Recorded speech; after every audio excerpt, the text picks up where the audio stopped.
thing that I often find myself saying when I'm running workshops or working with clients is about flexibility and the fact that pushing in the direction you want to go is the slowest and most dangerous way of getting there. And I wanted to do a little bit of an explanation about why this is the case and what we can do instead. So if we're thinking about, I want to get more flexible hamstrings, and we're thinking, great, I'll take my leg up. And a lot of people will just stretch in this position. Some people, this will work well for, but a lot of people find that they get stuck at a certain spot, or it doesn't feel nice, or it just won't go, or if they do work on it, then the next day it's not as good as it was. So I wanted to explain a little bit about how flexibility works and how we can be a little more intelligent about working with our bodies. So usually what I say is that I use traditional stretches as tests rather than exercises. So yes, we will do a straight leg raise, but we'll say, okay, what do you feel here? So if I take 10 students and I test them, even if they're at the same range, they will most likely feel it in slightly different places. So one person may feel it pulling up into their calf. One may feel it really hard to keep their knees straight and are pulling behind the knee. One may feel it in the muscle bulk in their hamstring. Somebody may feel it right up on their sitting bone. Some may feel it up into their back, and some may even feel tingling down into their feet. So what is right for each of those people is actually completely different. And for all but one of them, stretching in this position will actually make it worse.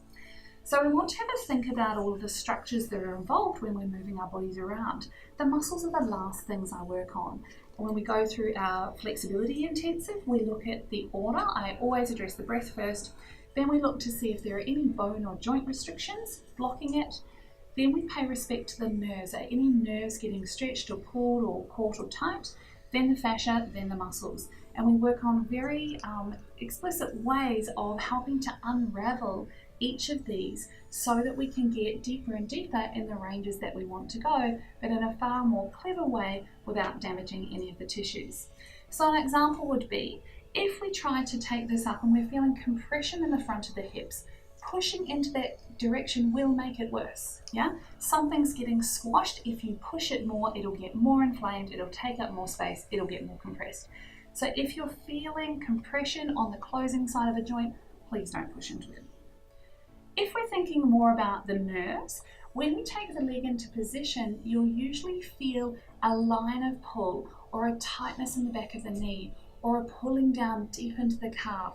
Some people feel little electrical sensations down or even down into the foot. And some people will just notice a little bit of a lagging ache, even 1 to 2 hours afterwards. This is called latent pain, and it's what happens when a nerve gets stretched. Nerves don't like to be stretched. They're designed to slide.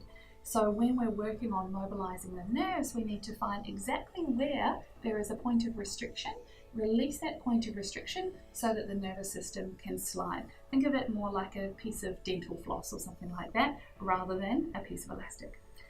Then we move to fascia, which is the amazing multi-dimensional connective tissue that connects everything to everything, but sometimes in certain areas it can get a little bound up.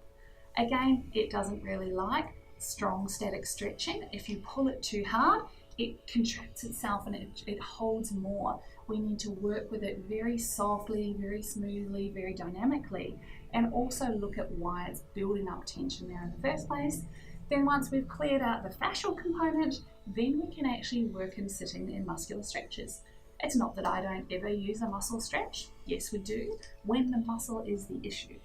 And I also want to raise a caution in that sitting in a stretch anything longer than 30 seconds will actually make that muscle not be able to work at its full capacity for about half an hour afterwards. Early research in this was done in the mid-90s and has been repeated many, many times. So if you're doing long stretches, make sure they're at the end of the day when you're not going to be dancing afterwards. So hopefully that's given you a little bit more information about the need for feeling into a stretch and use it as a test. What is stopping me from going further? And how clever can I be about unraveling the restriction before I try it again, rather than just trying to push myself further?